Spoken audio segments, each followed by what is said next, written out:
All right. Hello and welcome back to the Pack Your Passport podcast. My name is Brittany Roberts. If you're here watching or listening, it's likely because you're thinking about becoming a travel agent and you're wondering, is this really for you? How hard is it? How much work do I have to put in? Do I really need to be an expert in social media and marketing and all these things? I know all that stuff can be really scary. And so the point of this show is really to bring different agents on. They're either my friends or ones I'm directly mentoring. And I'm just asking them, like, what are you doing right now that's worked for you? What's working right now compared to maybe what it was a few years ago, because that could be different. And maybe what was it that really helped you see a big pivot? There's usually some kind of moment or tweak. You feel like you're working really hard and then all of a sudden you get momentum, right? So we're going to be talking about that a lot today. And today I have Carly. So welcome, Carly. Hi, thanks for having me. Thanks for being here. We were talking before. I should have just started recording right from the beginning because that always happens. I talk to somebody and I'm like, oh man, that's so good. So, Carly, why don't you just take a second, totally plug yourself and tell us who you are in the travel space, what your niche is, what you specialize in, all that jazz. All right, well, I'm Carly Heyward. I first started as a blogger and it was called Fly to the Educator because Fly to the Navigator was my favorite movie when I was growing up and I used to be an educator. That kind of segued into doing a travel agent thing and then I quit my job teaching last year, full year now being fully independent travel agent, which is pretty awesome. Oh, my niche over the time, I've moved into wildlife expeditions. So that's mostly to the polar regions, Antarctica, especially, and African safaris. But I do a lot of small group tours as well, like adventure travel, but they mostly end up going to Antarctica and safaris. Got to offer other stuff besides your niche sometimes because people don't go to Antarctica more than one time normally. So got to have somewhere else to take them.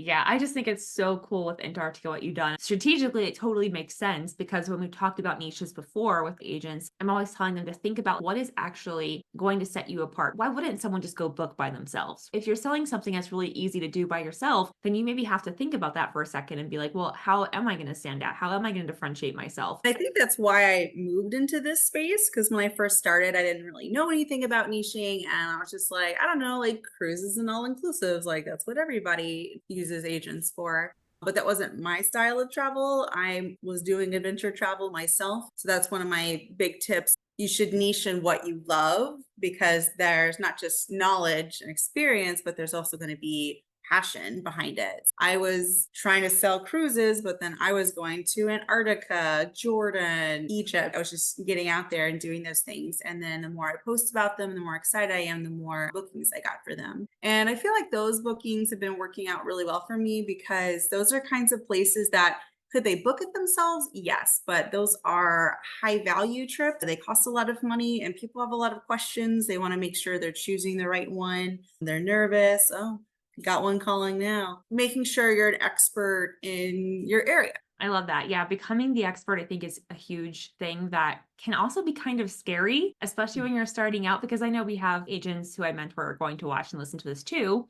There's a scary idea of becoming the expert. It's like, am I an expert enough? I think people who are watching or listening might be surprised. I've been using Google Flights now, I don't even know how long, 3 years, Yeah. maybe 4. I don't know however long that it's been out. And I'm so surprised when I mention it. I'm like, oh, try Google Flights. And people go, what's that? And to Yeah. me, that just blows my mind. And I'm like, Like, wow, what do people you are, need? That's my daily tool. Yeah. That and yeah. Skyscanner. Yeah. Right. But you just, yeah, Skyscanner is great too. You just never know what you think is so normal because you're so in it. It's like the teaching thing, right? Like we have these different depths of knowledge. If you're a former educator or a current one, we're just used to recalling something every day. We don't even know what we know until we talk to somebody else. So that's why talking to people is one of the most important things you can do as a business owner. I mean, that's also how we get clients is like talking to people. I talk to people every single day. Just thinking about how you can make it more specialized, how you can become the expert. That's actually a good question. How did you become the expert? So you go to these places.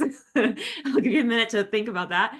How did you become the expert though? So you go to these places, you talked about when you go, you get excited, you show your excitement, people book. Mhm. I definitely have seen that process for myself and now I'm Yep. strategic about it. Okay, I want to book a group trip to Ireland next year. My niche is group trips, right? For teachers Right. mostly. I was in Ireland this March and I was very strategic. I was posting every day, all day in my stories active. I had people like following. It was one of the last things I did in that series. Hey, miss it?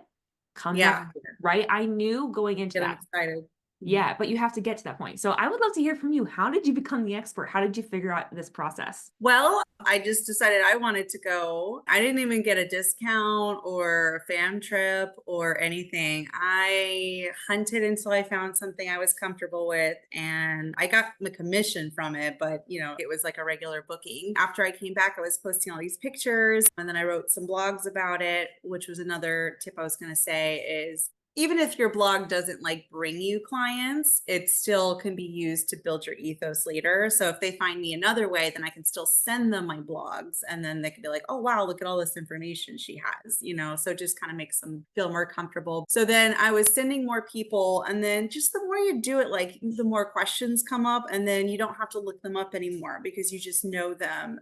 Going to webinars for different companies so you can learn about their products. Now it's to the point where I'm very comfortable with a variety of companies. So people call me, they tell me what they want, and then I'm like, ooh, these would be good companies for them, but probably not these. And it just helps you sort it out. Then over time, I was just writing more blogs, and then I ended up writing a guided activity journal, which I send with my clients. I love it. I'm actually making one for safaris now too. It has fun facts and scavenger hunts in it because, I'm 5 and I like that stuff. And then at the end, it is blank for journaling. So then I journal. And then I take pictures of this when I remember to and upload it with my pictures to get people so they can see what the day in the life is like. That's just another way I can build my credibility, and then doing the research for it also helped. And then it's like a fun little gift that they can use. It's like a souvenir and it makes them think of me like, oh, what was that girl's name? Oh, well, no worries. It's on the books right there. Yeah, I thought that was so smart. I love that. I love the quality. You put so much time and thought into it. It's so cute. And she was showing me before that she actually brought a photo printer on her latest trip. By the way, she's been to Antarctica multiple times, I should mention, which is already cool. That's another way to build expertise. I've been with 4 different companies. So if you want to niche in an area, you need to go there frequently. I think there's a girl named Lori Gold. She niches in Mexico and she lives in Mexico now and she goes to all the resorts and she knows everything. Everyone turns to her. So you want to be the person that people turn to. I went to a blogging class before I started my blog and she was just like, write your for SEO like Carly Heyward, Antarctica expert, whatever you want to be, and put expert. So then people like the news, if they need a quote, they'll be like, is there an Antarctica expert? Oh, this is Carly Heyward. She says, just put it on your site. Eventually you could be contacted. Yeah, you never know what opportunities are out there. And I think that you have to keep announcing it partially for the audience benefit so they can hear it because you would not believe I post about travel all the time, like everywhere all the time. And I still have people messaging me say, oh, I didn't know you were a travel agent. I'm like, I've been doing this for 4 years. How did you miss it? People don't see everything that we do. People are inundated with posts and things. They're just busy. So don't take it personally if people don't know. And at the beginning, it is hard because you don't have a lot of street cred yet, right? Why should I book with you? You have to give people a reason. Don't take it personally. You just have to think from their perspective. It's like, ooh, I don't know. If I wanted to buy this like $6,000 safari, I don't know if I trust this person yet. It's not that they don't trust you personally. It's as a professional, do I think you have the expertise to help me? And so part of that is declaring that you are, but also becoming the expert. I think they have to happen concurrently sometimes. And if you have expertise already, you probably don't even realize what you're an expert in, and you can start with what you know and grow from there. One of the agents I mentor, she's actually going to be on here pretty soon. I was shaking my head earlier because she said all inclusives and cruises, and she was telling me in a coaching session, I really want to get out of this certain niche, but this is what I'm known for, and I'm so good at it, and I'm so fast, and that's what my clients want. She says the region where she's in, they don't go for adventurous stuff. They don't want to go to Europe. They don't want to go abroad. Many of them don't have passports, so they're limited to a certain area. And I said, that's fine. Use that as your bread and butter for now. Get them to trust you and you can expand out and then you can pivot later if you want. And then you'll also have the money. One thing we've talked about a lot is having the bandwidth and the capacity. I mentioned this before we got on here. I did not have the capacity to do everything I'm doing now when I was in the classroom. There's just like no way I could have done it. She's shaking her head in case you're listening. There's no way I could have done that. You have to be really honest and kind to yourself. And I will tell you, even now, I look at my stuff and say, I should really be doing this too. Why isn't this sequence done yet? And I don't know why I'm so hard on myself. I know that there's only so many hours in a day and I don't want to work 20 hours a day, right? That's why I quit my job so I could actually enjoy my life. So yeah, I think you have to be really kind to yourself and know where you're at, and thinking about your expertise that you have might help. Maybe it's a domestic travel. Like I know we're talking about international travel, but people spend a lot of money to travel domestically. They do. I've turned down a lot of leads for domestic just because I'm busy enough that I don't want to do it. I have other things to do, but Yeah, I mean, national parks. Especially national parks. We're looking at this retreat style trip near Yellowstone, and it's not really cheap to go there. It's kind of funny because I look at the flight prices and I'm like, wow, flying into near Billings, Montana costs almost as much for me as going to Spain. It was great. Yeah, right. Some people love it. And I also do love nature. So that might work for you. So don't feel like you have to go with something super quote unquote exotic. That's something I've heard too. Well, I haven't been to these other places. Start with what you know. I know one girl who's focusing on Alaska specifically. And she said, well, aren't I going to lose business? No, Alaska is No. amazing because now you can figure out Alaska cruises. You can figure Yep. out Alaska right by train. Alaska is a huge state. That would be the same thing with mine. It seems exotic because it's not like Tennessee. So people will have lots of questions and they want answers. That's a good niche. Yeah, and with your niche too, it doesn't always have to be just destination. Because we just mentioned Tennessee, Nashville. I was in Nashville last fall. It was packed. I could not believe how bonkers it was in the downtown area. There were so many bachelorette parties and bachelor Yeah. parties. So that's another thing too, talking about niche very, very quickly, is you could think about, is there a certain occasion you could specialize in? I Mhm. host group trips for teachers and people besides teachers come, right? Like I'm not going to tell someone who's not a teacher they can't, but I'm telling them it's mostly for teachers. You're going to have mostly teachers there because that's the time when we go, that I'm thinking about their budgets. Knowing your audience really, really helps too. So if you think about that, Mhm. like who is it for? Where is it happening? What's happening in the travel? Those can really help you figure out a niche. And if you can combine them even better. So, like destination weddings in the Caribbean, for example, is a Mhm. really clear niche because Yeah. now also a destination wedding. You don't want to mess up a wedding, right? They want someone to help them with that. So, anything that's a little higher risk is a good niche. And of course, that means you have to become an expert. So, I've that's actually got a destination wedding for this September, and it's been very stressful because it's very much not my niche, but it's for a friend of mine. So she's been very gracious with me, like, I don't know the answer to that, and like having to call someone and find it out. It's definitely possible to enter into a niche that you're not used to, although it's not my thing because I can't be around so many people in love. It hurts me. I'd rather be around the penguins. penguins are so adorable. Okay, so I love that. Let's talk a little bit about strategy and how you got to that point. You talked about going to Antarctica several times, which is awesome. But what are you doing when you go to Antarctica? First of all, how did you get to go so many times? That's like one question that people will have. So, how did you get to go so many times? And then, two, what are you doing while you're there? Because we talked a little bit before we started this about how when you're actually traveling, you're getting content, and then that's building up the interest and demand for people wanting to go there. So, explain that process for us. Well, the first time I paid, and the company that I went with is G Adventures was the first one. They have a contest of like who sells the most every year, and I won that the last 5 years. They're like, "Oh, you went to Antarctica again?" I was like, "Yeah," but and they're like, "Didn't you go with us?" I was like, "Yeah, that's the only one I had to pay for."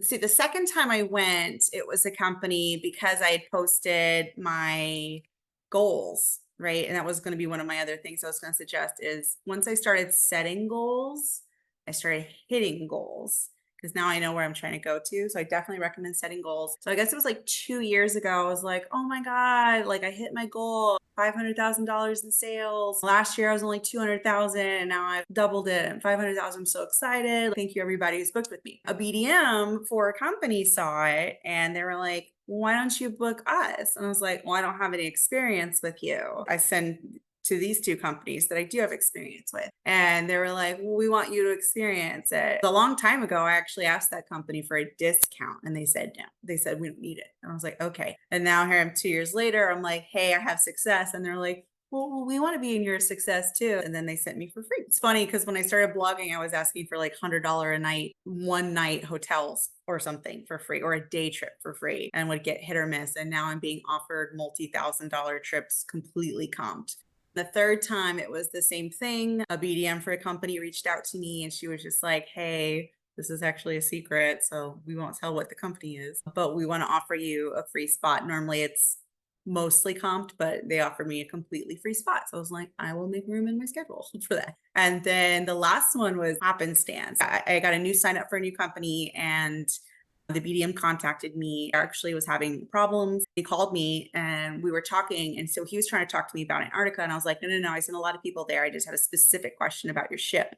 And then I asked a very hyper specific set of questions that let him know I knew what I was talking about. And then he also offered me a trip. And I wasn't even asking for these, they were just offered to me. I don't think the last one would have happened if I wasn't already an expert, because he was like, wow, okay, she knows what she's talking about. And then the other two wouldn't have happened if I, one, didn't set goals, didn't meet goals, and didn't brag about my goals. Like I hit them, celebrate. All of that to say, I would say setting goals, making relationships with your BDMs, letting them know what you want out of your business, and then they want to help you. They see something worth investing in, then they'll invest. 100%. And BDM, for anyone who's in the future travel agent phase, business development manager. So these are people, you can kind of think of them almost like salespeople who are specifically helping your agents and your host agency, but really they're there to support and help you too, right? Because it's in everybody's best interest that a client has a really great time. The tour company, they want to make sure that they're happy. We want to make sure they're happy, and the client wants to make sure they're happy. So BDMs are there to help you, which gives you peace of mind. Because if you're newer, especially, you're like, what if something goes wrong? Well, you have people to support, right? Like if I'm mentoring you, of course, I'm there, but you also have a BDM there in your host agency.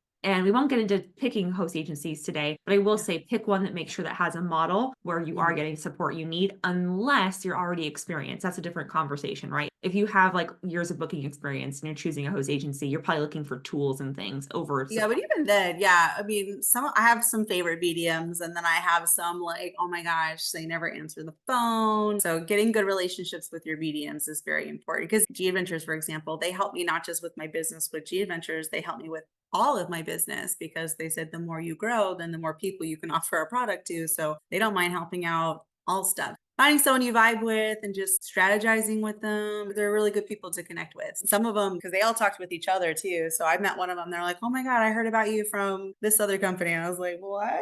Once you get into your niche, then everyone knows you and everything becomes easier.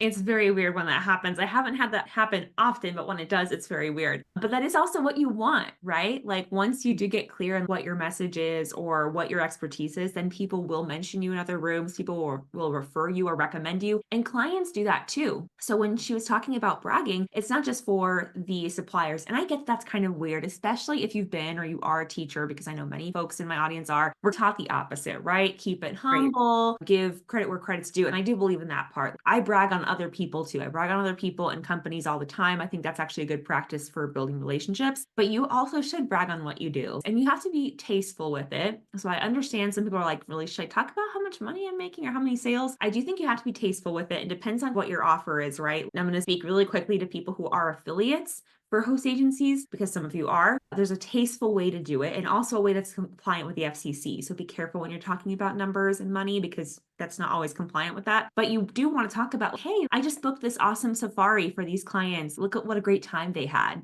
That's yeah, and it came in this much under budget. So you can say stuff without specifics. Yeah. My blog started off being very transparent. I always posted like, here's what I spent on my trip. Because people are like, is it expensive or is it cheap? It's different for everybody. Well, here's what I spent. So you don't have to be as specific, but I built my brand on, I'm an overshare.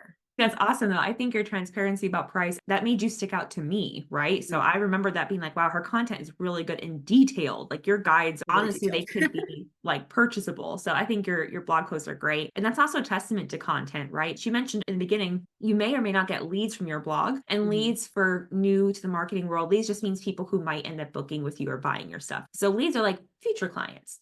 Even if they don't end up booking with you or buying anything from you, they might still support you in other ways. People recommending you. I have a little crew, and in my head, they're my internet friends. They're probably my biggest fans social media wise, even though they've never bought anything from me, but they share my posts, they tag people on my stuff, and that has led me to business. Very valuable. Yeah. Yeah. So that building relationships, you just can't understate that. All right, let's talk about social media. What do you do with social media? Do you do anything specific? I mean, I have in my head like what I would say Carly does, but what would you say Carly does?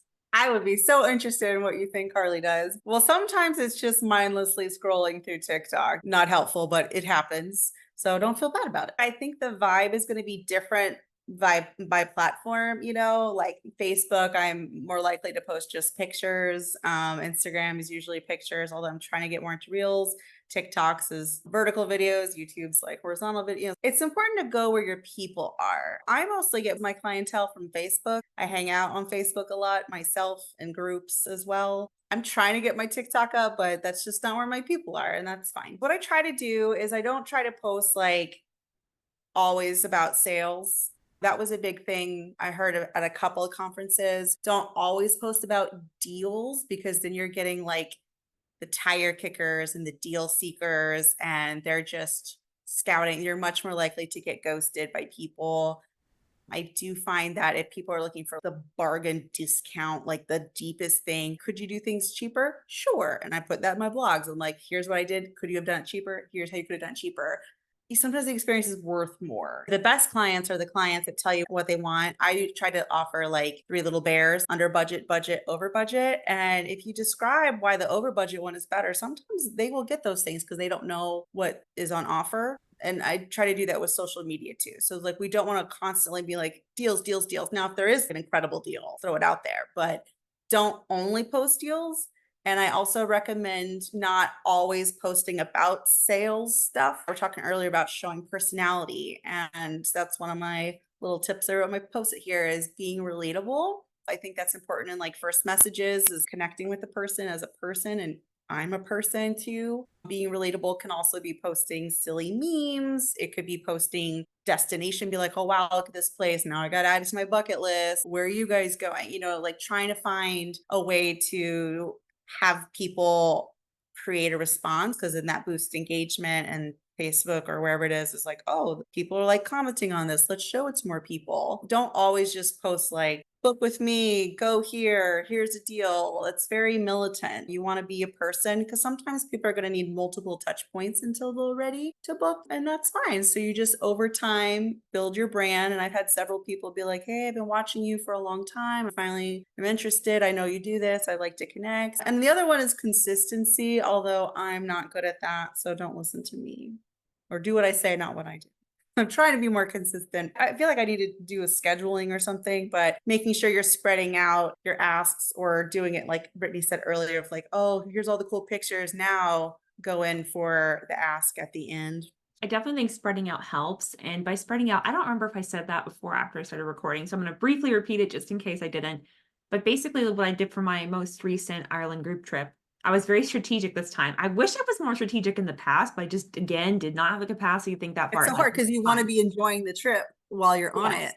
And Yeah. that is such a real thing for me, especially because I host group trips. And now I know that not every travel agent is going to do this or has to do this. So also please hear me if you're thinking about becoming a travel agent and you're like, I have to go, you don't have to. That is my niche. And it's also why I became one. I really wanted to host trips and the teachers were asking for it. And so I said, all right, I'll go figure out how to do this, right? So for Ireland, I just went in March, St. Patrick's Day in Dublin. But I'd never done that experience, but I had a feeling all the energy, it was going to be good content, it was going to be engaging, it was going to be interesting. And I took photos and videos of everything. And when I say everything, I mean, I have my phone out almost all the time. And that's going to feel weird at first. If you're not used to that, that's going to feel really weird. But I'm telling you, some experiences you're just never going to have again. And you have to record it. You have to get photos and videos. And the B-roll.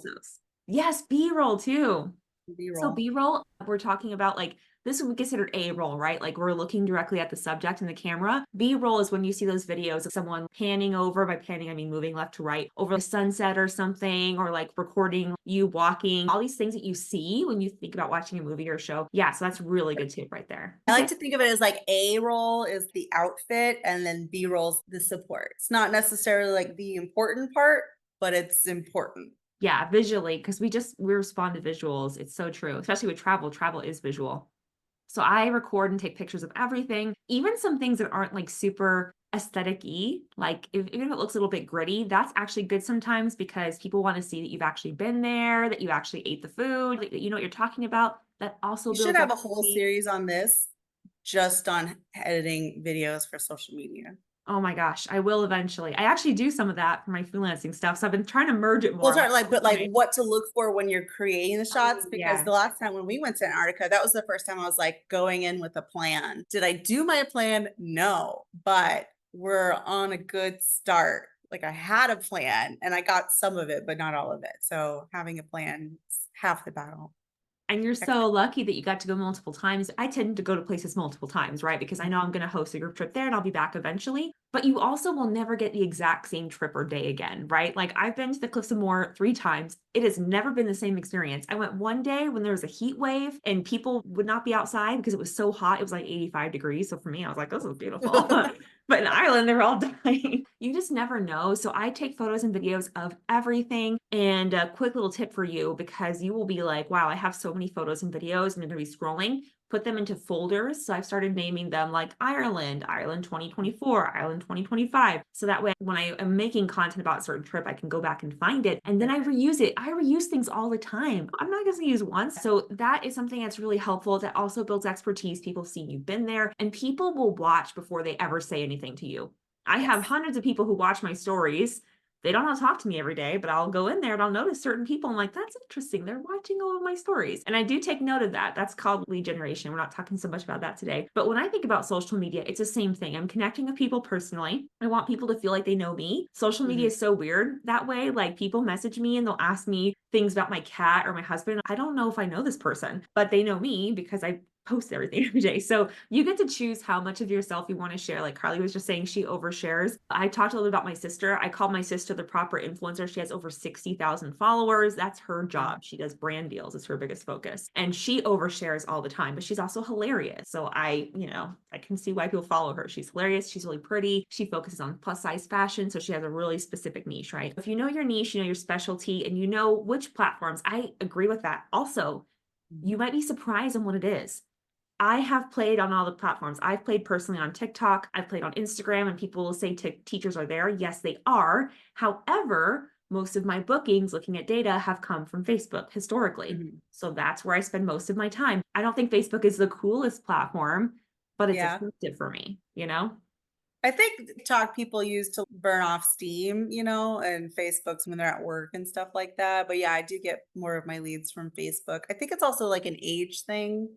The younger people are on TikTok. And so then can they afford a $10,000 trip? Maybe no, maybe yes. That's such a good point. Is like what is your niche and like not only where are the people, but where are they ready to buy?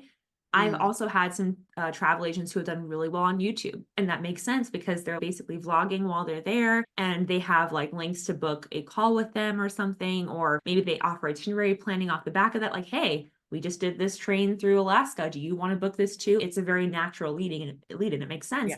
And if someone is, now I'm getting kind of more technical now, but if someone is already looking to book that, usually if someone's looking up a train journey in Alaska, that's something they're considering, right? I want to see what it's like, or which company should I go with? And usually when they're getting to that point, they're ready to make a purchase. So that's like a good strategy thing is like, yeah, because I think Instagram and TikTok are more like inspirations of like saving that for later. I think you're right. But versus like YouTube and Google, they're researching. They're like, I have this idea. I want more information on it. And if you can be the person who's there when they're researching.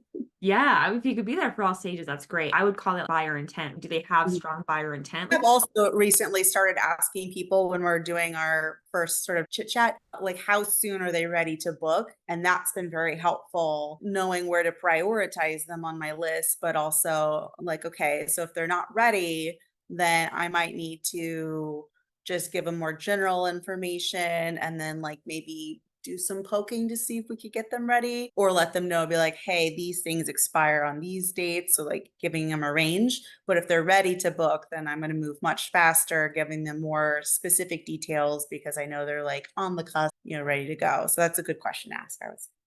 That is a great tip. And that's also what we would call qualifying our client. Are they ready to book and how ready are they? That's such a good tip, Carly. I don't even think I have it on my form, so I'm going to add that. I want to very quickly show her social media stuff because I just think it's fun. Are you okay with that? I should have asked for it. Yeah. Okay, cool. Yeah. Well, I first want to show you, this is her personal profile, which she also does talk about travel and stuff on there. You've got some fun memes and things. And the reason wait, scroll down. You see Patricia Schultz right there in Friends?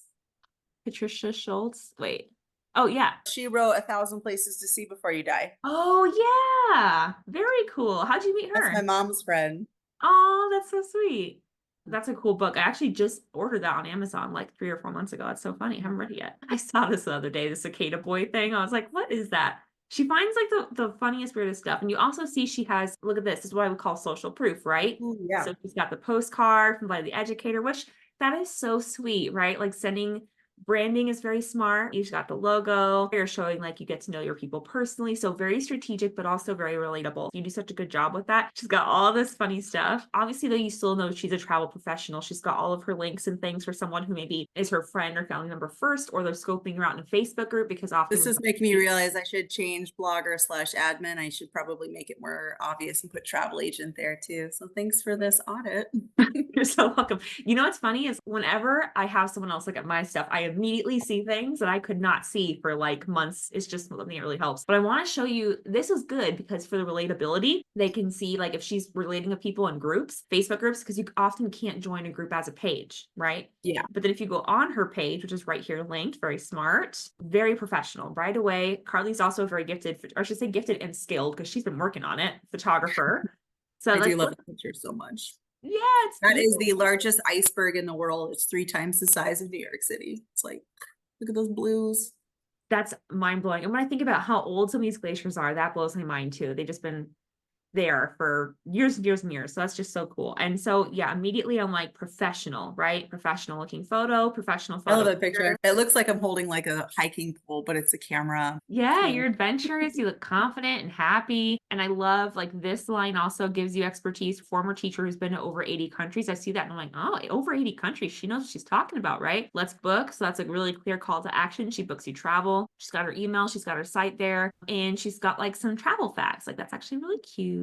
Safari. So right away I see animals, I see Antarctica. Here's something that shows she's building her expertise. I think this is important too to be like, hey, I'm getting training. I'm going out of my way to do this. I think that shows that you're professional. And wait, can you scroll back up again? Because Yeah. this was actually on purpose. So I put that I've gone with Quark and Scenic to Antarctica before because I've been with them and I've sent lots of happy people with them. Very excited to have a meeting with Aurora to learn more about them and under Seymour. I think it says like, although I haven't traveled with them, because Scenic and Quark provided me a free trip. So just in case Aurora wanted to, they can see, hey, look at all the bookings that I got with these two because I've been with them. So I'm just was giving Aurora the opportunity. Super smart. I've seen my sister and I've seen other travel influencers do that too, tagging brands that they want to work with in the future, not just as a travel agent, but like maybe you could open yourself up to other opportunities, right? Maybe they send you some stuff. Like you just never know. So I think that's really smart. I can just see as I'm going through, I'm like professional.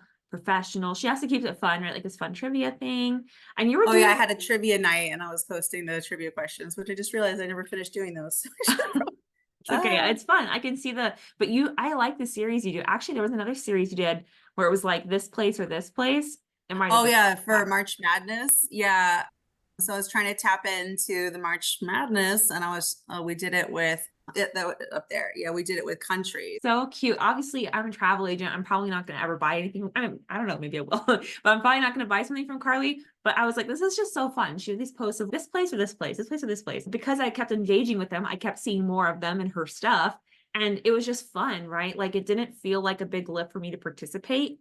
And it's really smart for her to get her engagement up because then if she wanted to launch something off the back of that or like talk about a certain trip, we're Yeah, off because the line. 2 people were like, "Oh, I want to go there," and then guess who contacted them and be like, "Hey, well, here are my blogs. Let me know if you want to chat more about it." That's another good thing about the blog and groups as well. If people mention something like, "Hey, I've got some blogs about it," and my blog's set up to be kind of like a choose your own adventure. If you want to just help yourself, here's the information, plan your own trip.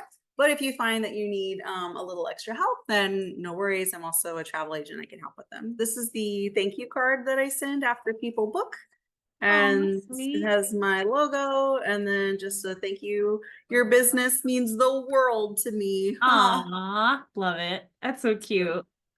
You're so good with the branding. I also want to share your TikTok very quickly. I do not claim to be a TikTok expert. I'm still like very new to the platform myself, but right away though, I can see that you've still been really strategic, right? Like she's really good with the trends before I even scroll. And now I'm looking on desktop. Most people are looking on their phone. So to be fair, but when I'm looking at up here, you've got this pinned, ask me anything. And I can see you've had some reach there, even though the amount of views a video get doesn't always equate with how good it is. It is sometimes helpful to pin a video that has a lot of views because of human nature, right? For some reason, we're like, oh, thousands of people saw this or hundreds of people saw this. What is it? It just makes us more curious, right? I don't know why we're like that, but we are. What's so funny is my top 2 videos have done the best. Like one of them has 60,000 views and the other one has like 30,000 views. Were just super easy. One of them was me eating a mopani worm in Zimbabwe, and then everyone, of course, has a reaction to that. And then one was just me sliding down a slide in China. You never know what's going to be the thing. Versus the ones I spend like 2 hours editing. Okay, an 11,000 one. That one's just because that fence looked like dicks. We have to remember that like just because something is viral doesn't mean it's going to get us business. But Yeah. what it can do is like at least help other people discover you, right? And when I go and look Yeah. on your account, I can very quickly see that you're a travel creator, right? Even if I don't know you're a travel agent yet, I know you do something with travel because I'm like, what's that? Oh, look at all these penguins. How's she seeing so many penguins all the time? Right? Oh, I where will is say she? that the thing that I'm going to be doing soon. Oh, that was the one we made in Antarctica. Scroll down. Yeah, look at that little seal. Oh, I shouldn't say little seal. Isn't No, it? not that one. It was the one where we were dressed the same. Oh my gosh, so cute. What I was thinking about doing, making sure having like the what is on the video on the thumbnail more. Like, are these ones? Oh yeah. Like this, I feel like that's just a good That one is so POV. funny. You're in, I'm just in case you're listening. POV, you're an Arctic tern attacking me, which is kind of fun. So I feel like she's got the ability. You can tell she has a sense of humor. Your stuff is just really fun, but also you're constantly plugging yourself in the best way of like, by the way, I can help you, or I'm a travel agent. In fact, your handle is Ask a Travel Agent. So even if someone was unclear when they first came across you, it's like, Right there. oh, she's a travel agent. Okay, cool. What I wanted to do with that account, which I haven't done because the trends are so fun, but now I'm entering my slow season because Antarctica's done and my big contests are done. So now I have the summer to do some stuff. But what I wanted that account to be was people asking travel related questions and I can answer them. That's why it's called Ask a Travel Agent. So I haven't done a great job of making that happen yet because I've just been doing the fun stuff. But I want to showcase brands, destinations, travel styles, and then as people ask questions in the comments, then make videos from that. My plan for the summer is to post like an informational TikTok every day, a fun like inspiration TikTok every other day, and then answering people's questions as they come up. I feel like on TikTok you have to post so much, and I don't think there's a scheduler for TikTok, and that's why I don't do it. But that's my plan. And although I haven't followed my own advice, that is advice that I've cultivated from people that are doing well. I think that's smart. And I will say, even just making a plan, the act of making a plan, make sure that you have clarity, right? That's what it does for me. I've had these campaigns where I just decide to hyper focus on blog posts, YouTube videos. I'm going to make 30 posts in 30 days or 30 videos in 30 days. And what usually happens almost all the time is I don't get to 30 in 30 days, but I get 20 more than I would have, or I get Yes. 15 more than I would have. So I And feel that like goes back to setting goals. yeah, setting the goal and also building the habit too. There Mm, was a point where I did see a lot of growth on Instagram, and it was because I had made a habit that I will not get out of bed until I post something, right? nice. And it was just like, I have to get out of bed eventually. I mean, I guess unless you want to be like a lazy butt, but I was like, no, I actually have to get out of bed and do something because I will drive myself crazy. So I was like, all right, I'm going to get something done. And even if I didn't feel like recording myself that day or right Mm. then and there, I would just, again, B-roll or like find a trend that I could use. And some of that also means spending time on the app. I recommend setting a timer so you don't get sucked in because it is like super addictive, but figuring out This is like, my new thing. oh, cute. It's like a cube with a timer. Oh, Yeah, so if I want a 30-minute timer, I do 30 and then it has a countdown. So now I do the same with like I have to gentle parent myself. I'm like, I will not get up from this desk until can't touch my phone until that thing goes off. Or if I'm starting my zone out time, like I'll set this, be like, all right, can't zone out past this time. I recommend that too. And or bulk thing. Like one day I took some Adderall, which I need, and I was just super focused. And I made like 8 TikToks that day. And then the rest of the week, I was just able to post them. That's another thing I'm working on is setting up a schedule for myself. Maybe in the mornings, I'm just answering emails and facilitating. In the afternoon, I'm working on getting new clients. And then the next part is like making social media posts. So I'm just trying to give myself some structure because as a former teacher, I'm used to having a bell go off every hour and giving me structure. I need more structure in my life. So just whatever's working for you. yeah, that's definitely a full-timer problem, right? When you quit your Yeah. job, because I'm sure that if you're still working your full-time job, you're like, if only I had more time. That is a lie, okay? Yeah. Like Now I when have a you lot of time, but now I'm like, ooh, I don't have a boss to tell me to do stuff. I have to make my own deadlines.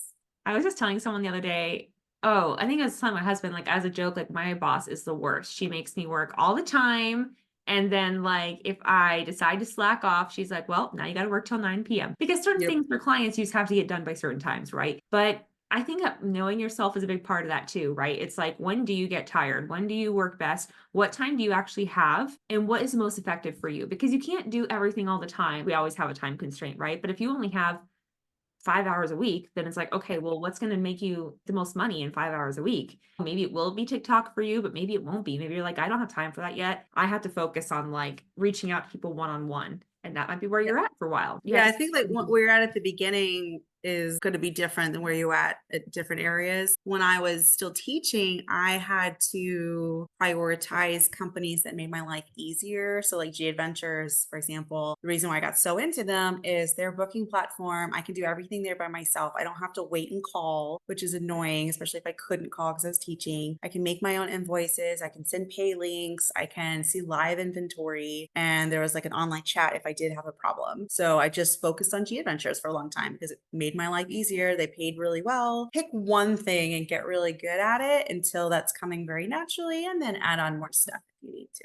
That is such a good tip. I think we could just even end it there. I would love to hear though, what is one thing that you're working on 100%. right now? Setting goals, being relatable, showing your worth, asking for the sale. Because sometimes people are like, oh, thanks so much for your information. And then they'll book it on their own. And you're like, well, why'd you do that? They're like, oh, sorry. I just thought you were giving me information. Why would I do that? What? I mean, I would, but like, no, I need to get paid too. So sometimes you just have to ask for the sale. Be like, so when would you like to book this? When can I help you with this? Asking for people's referral, building your email list because social media can disappear at any time. I know you talk about that a lot, Brittany. Travel a lot, post a lot. I can recommend having a blog, even if you're not going to have it as a business like I did originally, where I was like doing a lot of SEO and all this other stuff. For example, I sent a lot of people to Antarctica. They have to swing through Buenos Aires first. So I have a very thorough post on Buenos Aires, where to stay, where to eat, what to do, day trips, what to see in and around the city. So that way, every time I have clients, I don't have to rewrite that. I'll send it to them. Or I have a post on how to find best flights. If they want to book their own flights, cool. Here's my link on best tips on finding good flights. So you can have like your tips there to send. And the last one was get organized. That's all great. Thank you so much for sharing that. I had to just like nod my head so strongly when you're saying email marketing and having things that are not social media specific or any kind of platform that you don't own. If Facebook went down tomorrow, that would be really unfortunate for me. But my That would be business, very rough.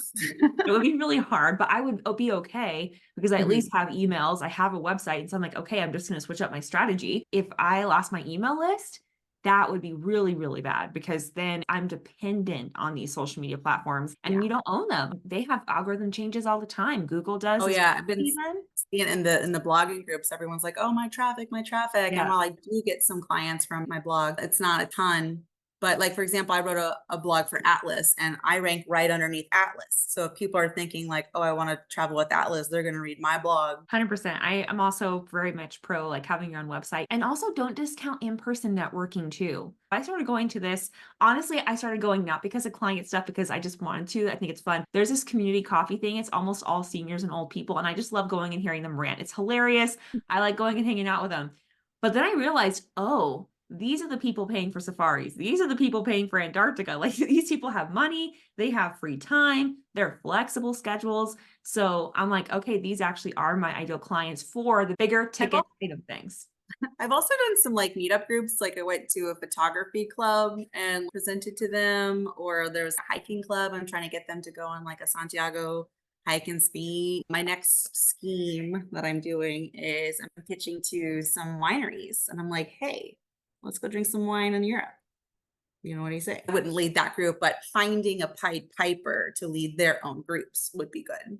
So going where the people are and then finding one person and then they have to rally everyone and then you just book everything. And that person goes free, you get paid, everyone goes drinks wine in Europe, everyone wins.